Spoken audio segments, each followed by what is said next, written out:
அடுத்து எந்த நேரத்திற்கான முக்கிய செய்தி வந்திருக்கிறது. அஜித் குமார் கொலை வழக்கு தொடர்பாக 6 வார காலம் அவகாசம் கேட்டு தகவல் வெளியிடப்பட்டிருக்கிறது. 6 வார காலத்திற்குள் இறுதி குற்றப்பத்திரிகையை தாக்கல் செய்ய உத்தரவிட்டு வழக்கு தற்போது ஒத்திவைக்கப்பட்டிருக்கிறது. மடப்புரம் கோயில் காவலாளி அஜித் குமார் படுகொலை வழக்கில் குற்றப்பத்திரிகை தாக்கல் செய்ய 6 வார காலம் அவகாசம் வழங்கப்பட்டு வழக்கு தற்போது ஒத்திவைக்கப்பட்டிருக்கிற செய்தி முக்கிய செய்தியாக வந்திருக்கிறது. விசாரணையை முடித்து இறுதி குற்றப்பத்திரிகையை தாக்கல் செய்ய 6 வார காலம் அவகாசம் வழங்கி உயர்நீதிமன்ற மதுரை அமர்வு உத்தரவு பிறப்பித்திருக்கக்கூடிய செய்தி தற்போது முக்கிய செய்தியாக வந்திருக்கிறது.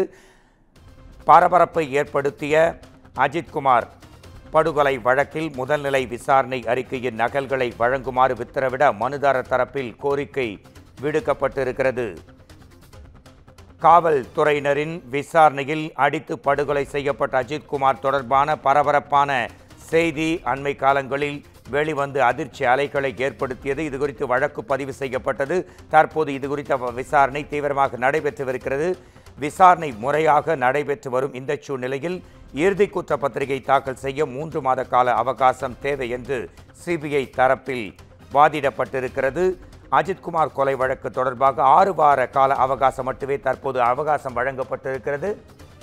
இது குறித்து நமது குமுதம் செய்தியாளர் கோவிந்தராஜ் தரும் கூடுதல் தகவல்களை நாம் கேட்கலாம். கோவிந்தராஜ், அஜித்குமார் கொலை வழக்கு தொடர்பாக 6 வார காலம் அவகாசம் வழங்கி தற்போது வழக்கு ஒத்திவைக்கப்பட்டிருக்கிறது. இது குறித்த உங்கள் தகவல்களை தரலாம் நீங்கள்.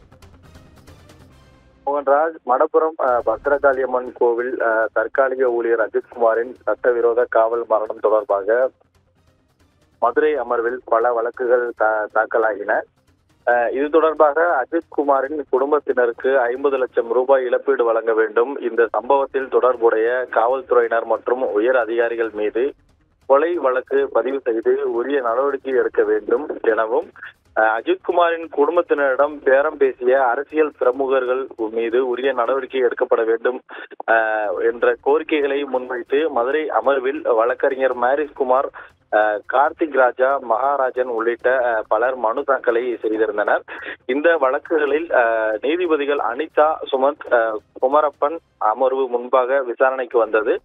மனுதாரர் தரப்பில் முதல் தகவல் அறிக்கை, நிலை விசாரணை அறிக்கை போன்றவற்றில் நகல்களை வழங்குமாறு செப்டம்பர் 8ஆம் தேதி மனு தாக்கல் செய்யப்பட்ட நிலையில் செப்டம்பர் 22ஆம் தேதியே அந்த வழக்குக்கு நம்பர் ஆக்கப்பட்டிருக்கிறது.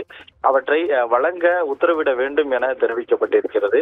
சிபிஐ தரப்பில் நிலை அறிக்கையை தாக்கல் செய்யப்பட்டது. அதில் விசாரணை முறையாக நடைபெற்று வருகிறது எனவும், இறுதி குற்றப்பத்திரிகை தாக்கல் செய்ய 3 மாத கால அவகாசம் தேவை எனவும் தெரிவிக்கப்பட்டிருந்தது.